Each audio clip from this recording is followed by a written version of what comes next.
Santidad, ¿es necesaria para la salvación? Escrito por I.C. Erenden.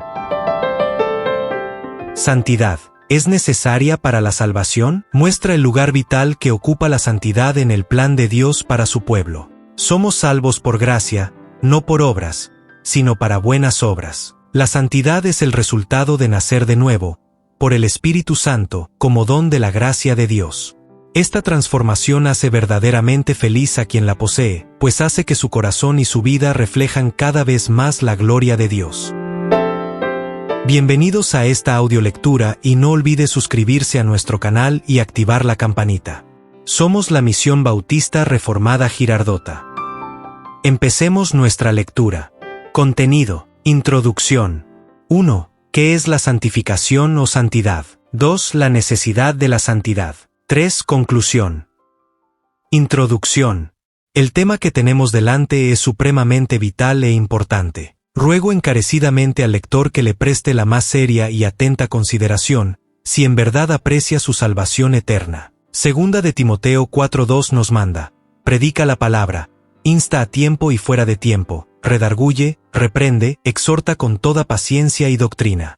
El siervo del Señor está obligado a no retener nada de lo que sea provechoso para sus oyentes, si ha de ser un siervo fiel. Él debe proclamar todo el consejo de Dios. A veces esto requiere tratar asuntos que no son del todo agradables, como dice Ezequiel 2:5 de sus oyentes: oigan o dejen de oír. Ninguno de nosotros disfruta ser reprendido o corregido, pero a veces esto es necesario para nuestro bien espiritual, así como un médico se ve obligado en ocasiones a dar medicina amarga para que su paciente recobre la salud. Confío en que el Espíritu de Dios bendiga este mensaje al corazón de cada lector, haciéndole consciente de cuán lejos ha caído de la gloria de Dios y de cuán pecaminosamente ha dejado de alcanzar el alto estándar de la palabra de Dios. Y también, que traiga a todo lector no salvo a tal convicción profunda de pecado que clame con angustia de alma: ¿qué debo hacer para ser salvo? Pues el infierno es profundo y eterno. Vuélvete, pobre pecador, vuélvete y huye ahora, porque mañana puede ser eternamente demasiado tarde. Como ya se ha dicho, este tema es de la mayor importancia y exige la más estrecha atención de todos los que profesan ser cristianos. Quienquiera que seamos, debemos ser santos. Pero, ¿lo somos? Permítame preguntarle, ¿cómo están las cosas entre su alma y Dios? Le ruego que no despache esta pregunta a la ligera, como si fuese de poca consecuencia, porque en ella está en juego su bien o mal eterno. Multitudes de cristianos profesantes viven en un descuido total respecto a la manera en que el Señor quiere que vivan. ¿Y por qué? Porque la manera en que el Señor demanda que vivan es desagradable para la carne, nuestra vieja naturaleza pecaminosa. Que todos oigan y presten atención al edicto divino: si vivimos conforme a la carne, moriremos. Romanos 8:13, es decir, moriremos la muerte eterna. Muchos parecen no darse cuenta de que la santidad es necesaria para la salvación. Es tan necesaria como creer, como tener fe. Esto se declara con absoluta claridad en las Santas Escrituras. 1. ¿Qué es la santificación o santidad? Es de suma importancia que sepamos qué es realmente la santificación o santidad.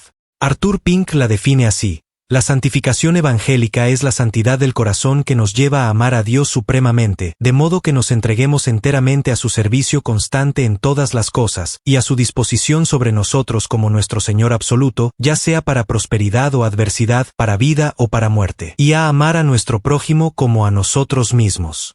La santidad evangélica no consiste solamente en obras externas de piedad y caridad, sino en pensamientos puros, impulsos y afectos del alma, y en la ausencia de concupiscencias pecaminosas. Alexander Cruden dice: la verdadera santidad consiste en una conformidad con la naturaleza y la voluntad de Dios, por la cual un santo se distingue del mundo no renovado, y no es movido por sus principios y preceptos, ni gobernado por sus máximas y costumbres. Cuando hemos sido renovados por el Espíritu Santo, ha sido infundido en nosotros un anhelo ardiente de ser como Cristo en todos nuestros caminos. Odiamos y evitamos todo pecado conocido, y nos esforzamos por guardar todo mandamiento conocido de Dios. Diremos con David: por eso estimo rectos todos tus preceptos acerca de todas las cosas, y aborrezco toda senda de mentira. Salmo 119, 128. Con Pablo: nos deleitaremos en obedecer la ley de Dios, según el hombre interior. Romanos 7:22. Vamos a querer y procurar tener la mente de Cristo y ser conformados a su imagen. Seremos prontos para pensar lo mejor de los demás, para soportar y perdonar como Cristo nos perdonó. Procuraremos ser humildes y mansos, negándonos a nosotros mismos para ser de ayuda a otros, pacientes en las pruebas, guardándonos separados de la gente mundana, religiosa o no. Obedeceremos el mandato del Señor: salid de en medio de ellos y apartaos. Seremos mansos, templados y abnegados. El amor de Cristo nos constreñirá a abstenernos de toda mentira, hablar mal, chismes, deshonestidad, juramentos, tratos injustos con nuestro prójimo. Nos esforzaremos por hacer atractiva nuestra religión a otros mediante nuestra manera de vivir exterior. En otras palabras, procuraremos que seamos en realidad lo que profesamos ser. No jugaremos conscientemente al hipócrita. Apuntaremos en todo tiempo y en todas las cosas a hacerlo todo para la gloria de Dios. 1 Corintios 10:31. A la luz de esto, preguntémonos: ¿eres santo? ¿Lo eres? 2. La necesidad de la santidad. Esta necesidad surge del hecho de que todos hemos nacido en pecado y hemos sido concebidos en maldad. Salmo 51:5, y por lo tanto tenemos corazones que aborrecen la santidad. El Señor Jesús dijo a los líderes religiosos de su tiempo, los fariseos, que los hombres amaron más las tinieblas, el pecado, que la luz, Cristo. En Hebreos 12:14 leemos: seguid la paz con todos y la santidad, sin la cual nadie verá al Señor. Y dado que es muy posible que el lector albergue la esperanza y expectativa de ver al Señor algún día, este texto emite una solemne advertencia. Nos presenta un asunto de la mayor importancia. Nos revela cuán vital es que seamos santos, pues la ausencia de santidad nos excluirá para siempre de la presencia del Señor. Siendo esto así, sería prudente que demos a este tema nuestra consideración inmediata y seria, no sea que carezcamos de ella, o pensemos que somos santos cuando en realidad no lo somos. La sola posibilidad de estar equivocados respecto a nuestro estado espiritual debería hacernos temblar y estremecernos, y llevarnos a no darnos descanso hasta tener prueba segura, a la luz de la Escritura, de que poseemos esta santidad. Este decreto divino, que seamos santos, no concierne solo a algunos, sino a todos, sea quien sea o lo que sea. Todos deben ser santos, o, se nos advierte, jamás verán al Señor. Estos mismos pensamientos son enfatizados nuevamente en Mateo 5:8, donde el Señor Jesús nos dice que solo los de limpio corazón verán a Dios. De estas escrituras vemos que Dios no llamará a una comunión íntima consigo mismo a quienes son corruptos o impíos, pues Amós 3:3 pregunta: ¿andarán dos juntos si no estuvieren de acuerdo? Y otra vez, ¿qué concordia Cristo con Belial, o un pecador impío con un Dios santo? Nuestro Dios es glorioso en santidad, Éxodo 15:11, y aquellos a quienes Él separa para sí deben ser santos, deben ser participantes de su santidad, Hebreos 12:10. Porque nuestro Dios no es un Dios que se complace en la maldad. El malo no habitará junto a ti, Salmo 5:4. Si hemos de ser salvos y morar eternamente con Dios, debemos ser tanto reconciliados con Él como santificados en nuestro hombre interior. Esto no lo podemos lograr por nosotros mismos, ni por la simple profesión de cristianismo, ni por hacer unas pocas buenas obras, porque éstas no nos darán acceso al santo. A menos que nazcamos del Espíritu, y seamos lavados en la preciosa sangre de Cristo y seamos santos, jamás veremos a Dios. A menos que seamos justificados, regenerados y santificados, no tenemos la vida de Dios en nosotros, por más que profesemos lo contrario. No somos verdaderos cristianos a los ojos de Dios, y con seguridad perderemos el cielo al final. Dirás: dura es esta palabra, ¿quién la puede oír? Debemos recordar que no seremos llevados al cielo sobre lechos floridos y fáciles. Cristo mismo nos dice que debemos esforzarnos si queremos entrar por la puerta angosta. Ay, con cuán meras formas de piedad, con simples apariencias externas y rituales, tantos están satisfechos. La fiel predicación de la palabra parece no tener efecto alguno en ellos. Nada los lleva a clamar como Job en la antigüedad: he aquí que yo soy vil, me aborrezco, y me arrepiento en polvo y ceniza. Job 40:4-42-6. No, mientras se mantengan libres de los pecados más groseros que son castigados entre los hombres, su conciencia parece muerta para todas las demás cosas. No parecen en absoluto turbados por la depravación y la corrupción de su naturaleza, si es que acaso son conscientes de tal depravación y corrupción. El Espíritu de Dios nos ha revelado en Proverbios 30, hay generación limpia en su propia opinión, si bien no se ha limpiado de su inmundicia. De esto aprendemos que esta generación nunca ha sido lavada por el Espíritu Santo, a pesar de la buena opinión que tienen de su propio estado, se consideran puros cuando en realidad están inmundos. Así era en los días de Cristo con los fariseos, quienes constantemente se lavaban las manos y las copas, entregados a un interminable ciclo de abluciones ceremoniales, e ignorando todo el tiempo que, por dentro estaban llenos de huesos de muertos y de toda inmundicia. Mateo 23, 25, 27. Tristemente, esto mismo es cierto de una multitud de asistentes a las iglesias en el día de hoy. Quizás asistan con regularidad a los cultos, sean ortodoxos en sus opiniones hasta donde las poseen, den con regularidad y liberalidad a la iglesia, pero en lo que respecta al asunto supremo del estado de sus corazones delante de un Dios santo, su conciencia parece completamente tranquila. No están en lo más mínimo preocupados, pues están muertos en su profesión, teniendo nombre de que viven, pero están muertos. Apocalipsis 3:1. Están perfectamente satisfechos con una profesión vana, sin vida, sin fruto, vacía y falsa. Todo lo que les importa es aparecer morales y rectos ante los hombres, y algunos ni siquiera se preocupan por eso.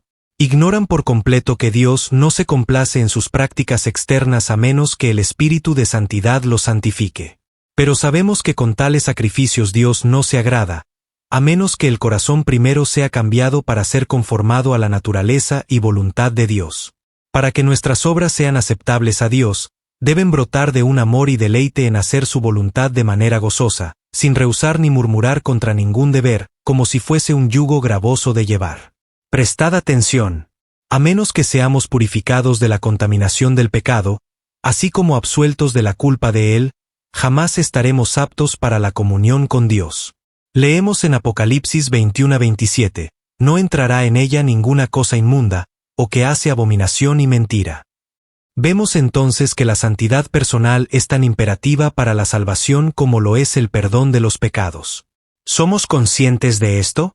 Walter Marshall, quien escribió en 1629, dijo, muchos son propensos a imaginar que por salvación no se entiende otra cosa que ser librados del infierno y gozar de felicidad y glorias celestiales. Y añadió, Dios nos salva de nuestra impureza pecaminosa aquí mediante el lavamiento de la regeneración y la renovación del Espíritu Santo, Tito 3:5, así como del infierno en lo porvenir.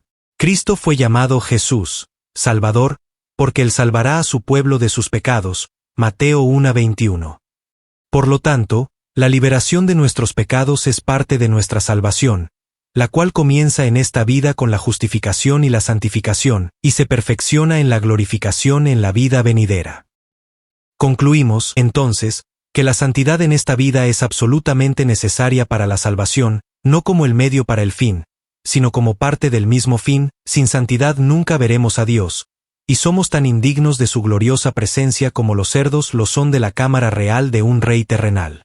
Y continúa diciendo, grandes multitudes de personas ignorantes que viven bajo el Evangelio endurecen sus corazones en el pecado y arruinan sus almas para siempre al confiar en Cristo para una salvación imaginaria que en absoluto consiste en santidad, sino únicamente en el perdón del pecado y en la liberación de los tormentos eternos. Quieren ser libres de los castigos debidos al pecado, pero aman tanto sus concupiscencias que odian la santidad y no desean ser librados del servicio del pecado. No desean sinceramente la verdadera salvación, sino desean ser hechos santos y justos en sus corazones y vidas. Así escribió este piadoso hombre hace unos 250 años. Ojalá tuviéramos muchos como él hoy, predicando tan fielmente la palabra. Oh, que clamemos al Señor con sinceridad para que nos salve no solo de las eternas quemazones y del fuego consumidor, sino también del pecado. Si no clamamos de esta manera, entonces carecemos de un verdadero deseo de la salvación de Dios. Recordemos que, donde no hay liberación práctica del servicio del pecado en nuestra vida diaria, somos extraños a la gracia salvadora de Dios. ¿Nos damos cuenta de esto? Oímos mucho acerca de cómo obtener el perdón de nuestros pecados, pero que poco se dice sobre la necesidad de ser limpiados de la contaminación del pecado y cómo hacerlo. Hay grandes multitudes que asienten fácilmente a la suficiencia del sacrificio expiatorio de Cristo y que, no saben nada ni se preocupan por la pureza del corazón, y aún así profesan ser salvos. Se imaginan que, con tal de tener fe, todo estará bien al final, aunque no sean santos. Satanás, como ángel de luz, los ha engañado, y está engañando a multitudes más en la misma forma. Pero si examinamos la fe que profesan y la probamos a la luz de la palabra, ¿qué encontramos que valga? Nada en absoluto en lo que respecta a la entrada al cielo. Tal fe no es mejor que la de los demonios, que creen y tiemblan. Santiago 2:19. La fe de los escogidos de Dios es conforme a la piedad. Tito 1:1. Es una fe santísima. Judas 20. Es una fe que purifica el corazón. Hechos 15:9. Una fe que obra por el amor. Gálatas 5:6. Si tan solo nos detuviéramos a considerar, nos daríamos cuenta de que la santidad es necesariamente requerida por la misma naturaleza de Dios. Un Dios santo debe demandar un pueblo santo. No puede ser de otra manera. Muchas veces en la Escritura se le llama el Santo de Israel, y el clamor de los ángeles es, Santo, Santo, Santo, Isaías 6:3. Por cuanto Dios es inefablemente santo, Él demanda santidad de nosotros. Levítico 11:44 dice, porque yo soy Jehová vuestro Dios, vosotros por tanto os santificaréis, y seréis santos, porque yo soy santo. Este es un mandamiento divino, no un simple consejo que seamos libres de atender o de descuidar a nuestro antojo. Necesitamos recordar que nuestro Dios es tan puro de ojos que no puede ver el mal ni mirar la iniquidad. Hebreos 1:13. ¿Cómo, entonces, podrá mirar con aceptación a rebeldes sin ley, pecadores inmundos, obradores de iniquidad? Él no puede, ni lo hará, pues como Josué dijo a su pueblo, Él es Dios santo. Josué 24:19. La santidad es la perfección de todos los atributos de Dios, y Dios hace de la santidad de su propia naturaleza el fundamento de su demanda de santidad en nosotros. Pero muchos hoy tienen escasa idea de cuán santo es en verdad nuestro Dios. El Dios de muchos ciertamente no es el Dios de la Santa Escritura. Repetimos, es tan necesario que seamos santos en nuestra vida diaria como lo es que seamos justificados. Los hombres yerran gravemente al concluir que, porque la piedad y la obediencia no salvan, pueden alcanzar el cielo sin ellas. Debemos recordar que Dios no ha comprado para nosotros seguridad en el pecado, sino salvación del pecado. Nunca lo olvidemos. Cada día que pasa nos acerca más al final de la jornada de la vida, y nos equivocamos tristemente si imaginamos que nos acercamos al cielo mientras seguimos el camino que lleva al infierno. El camino ancho y espacioso por el cual tantos viajan conduce a la destrucción eterna. Solo el camino estrecho y angosto lleva a la vida, y nuestro bendito Señor añade palabras que deberían estremecernos, pocos son los que la hallan. Mateo 7:14. Pocos serán salvos porque sienten que el precio de la salvación es demasiado alto, porque la puerta es demasiado estrecha, y el camino demasiado angosto para andar por él. ¿Serás tú de los pocos que serán salvos, o de los muchos que perecen en sus pecados? No hay otra manera de ser piadosos sino crecer en santidad. Debemos ser santos, porque Dios así lo demanda de nosotros. Si verdaderamente le amamos, desearemos con todo nuestro corazón agradarle, ser santos y obedecerle. Él es nuestro soberano legislador, y no hacemos más que despreciar a nuestro Señor y Maestro divino si no cumplimos con sus demandas. El que me ama, no debería guardar, sino guardará mi palabra, declara Cristo en Juan 14:23. Nuestras vidas diarias deben anunciar las virtudes de aquel que nos llamó de las tinieblas a su luz admirable. Debemos glorificarle en este mundo que lo rechaza. A los que me honran, yo honraré, nos dice él. No le honramos con expresiones vanas de nuestros labios, sino con una vida santa, una vida separada en corazón y propósito del mundo y de los mundanos, sean religiosos o no. Y por todos murió, para que los que viven, ya no vivan para sí, sino para aquel que murió y resucitó por ellos. 2 Corintios 5:15. Probablemente nada ha hecho más para traer mayor oprobio sobre el Evangelio de Cristo que la indiferencia, la impiedad, la falsedad e incluso las vidas perversas de aquellos que profesan llevar su nombre. Así como el nombre de Dios era blasfemado entre los gentiles a causa de los judíos impíos en los días de Pablo, así ocurre hoy por las vidas impías de muchos de los que profesan ser seguidores de Cristo.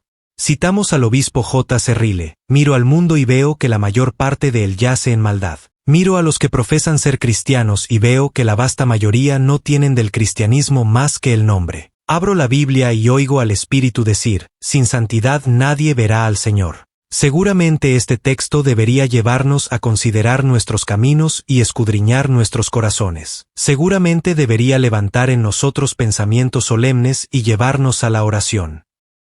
Quizás digas, si fuésemos como usted dice que debemos ser, eso nos haría peculiares. ¿No nos dice Tito 2:14 que Cristo se dio a sí mismo por nosotros para redimirnos de toda iniquidad y purificar para sí un pueblo propio, celoso de buenas obras? El verdadero pueblo de Dios siempre fue distinto del mundo que lo rodeaba. Segunda de Pedro 3:11 dice, ¿qué clase de personas debéis ser vosotros en santa y piadosa manera de vivir? Lo que nada nos cuesta, nada vale. Querido lector, permítame con toda seriedad presionar esto sobre su corazón. Debemos tener algo más que un mero nombre cristiano. Para citar nuevamente al obispo Rile, debemos ser santos en la tierra si alguna vez hemos de ser santos en el cielo. Él no lleva a nadie al cielo sino a aquellos a quienes santifica en la tierra. Las cosas viejas deben pasar, debemos llegar a ser nuevas criaturas. Es estremecedor saber cuán lejos puede llegar una persona en la profesión de religión y aún así no tener gracia, estar muerta ante los ojos de Dios y perderse al final. Judas Iscariote es un buen ejemplo. Cuando el Señor advirtió a los apóstoles que uno de ellos lo traicionaría, ninguno preguntó, ¿es Judas? Jamás lo sospecharon.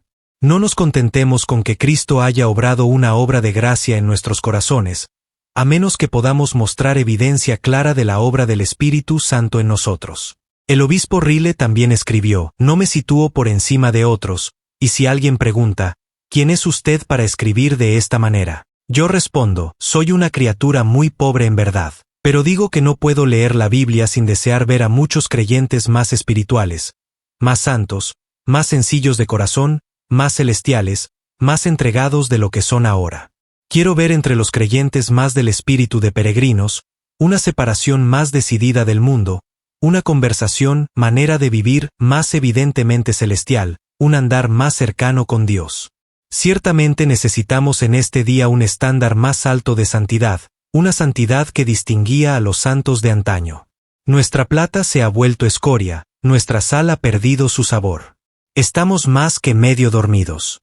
Oh, amigos, despertemos, porque la noche está avanzada y el día se acerca. Echemos fuera todo peso y el pecado que nos asedia, y corramos con paciencia la carrera que tenemos por delante, limpiándonos de toda contaminación de carne y de espíritu, perfeccionando la santidad en el temor de Dios. Hebreos 12:1.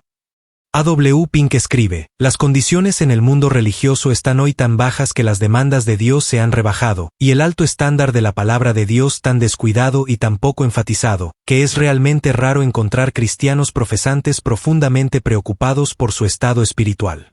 Tal es el bajo estándar que existe ahora, que muy pocos del pueblo del Señor tienen concepciones claras y perturbadoras de cuán lejos están de alcanzar el modelo santo que Dios ha puesto ante nosotros en su palabra.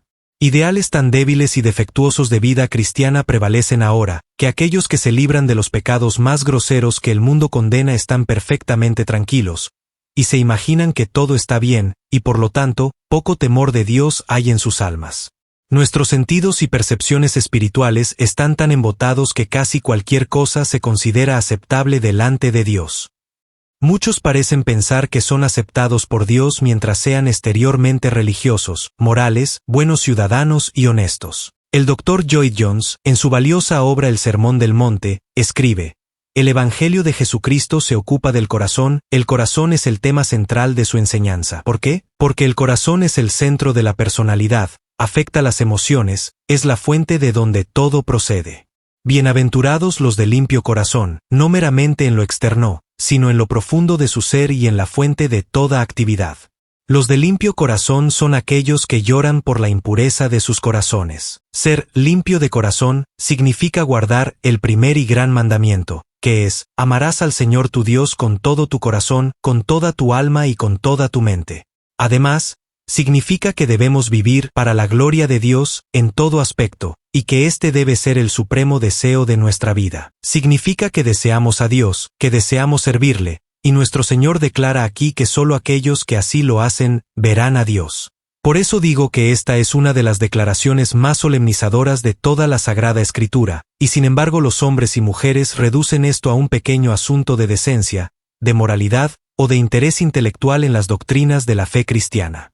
Pero recordemos que, si verdaderamente pertenecemos al Señor Jesucristo, estamos siendo preparados para entrar en la presencia del Rey de Reyes. El día viene cuando veremos al Dios bendito cara a cara, ya no a través de un espejo oscuramente. ¿Nos damos cuenta de que estamos siendo preparados para esto? ¿Y ponemos nuestros afectos en las cosas no vistas y eternas? Si es así, entonces nuestra mayor preocupación, el supremo objetivo y deseo de nuestra vida será tener un corazón limpio, ser santos.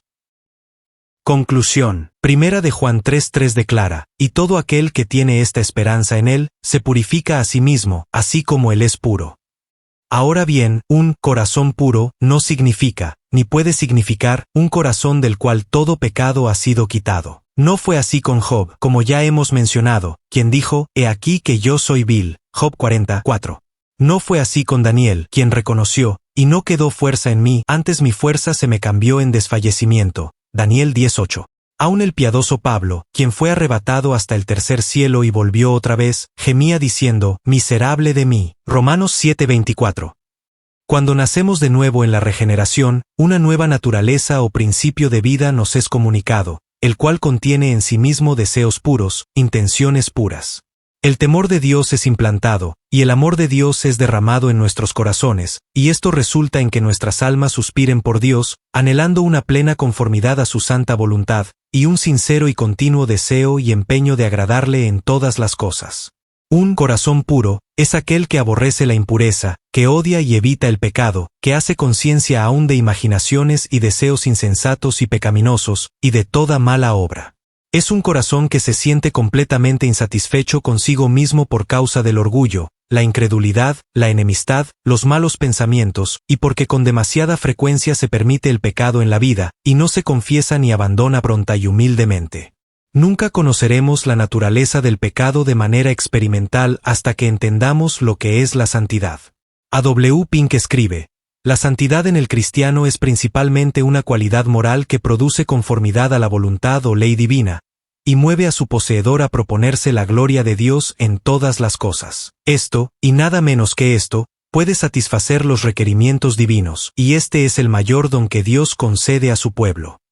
Primera de Juan 3:4 declara, el pecado es infracción de la ley, lo cual no es otra cosa que un atropello contra los santos mandamientos de Dios, un acto de desafío contra el todopoderoso legislador. Citando nuevamente a W. Pink, el pecado, entonces, es un estado interno del corazón que rehúsa estar sujeto a Dios. Es desechar la ley divina, y levantar en su lugar la propia voluntad y complacencia propia. Sabiendo que la santidad es lo opuesto al pecado, esto nos ayuda a determinar algo más de la naturaleza de la santificación. La santificación es esa obra de la gracia divina en el creyente que lo restaura a la lealtad a Dios, regulando sus afectos y acciones en armonía con su voluntad, escribiendo la ley en el corazón, moviéndolo a hacer de la gloria de Dios su fin y propósito supremo. Esa obra divina comienza en la regeneración y solo se completa en la glorificación. Solo después de que el principio de santidad nos ha sido impartido podemos discernir el verdadero carácter del pecado. Sean cuales sean los días o años que nos resten en esta escena terrenal, que sean santos, y entonces serán felices. Si vivimos, vivamos para el Señor. Resolvamos firmemente desde este mismo momento vivir como conviene a santos, el asunto principal de nuestra vida. Despojaos del viejo hombre con sus hechos, y vestíos del nuevo, el cual conforme a la imagen del que lo creó se va renovando hasta el conocimiento pleno, Colosenses 3:9-10. O que seamos hallados en paz por él, sin mancha e irreprensibles en la venida del Señor. Os ruego que soportéis la palabra de exhortación. Hebreos 13:22.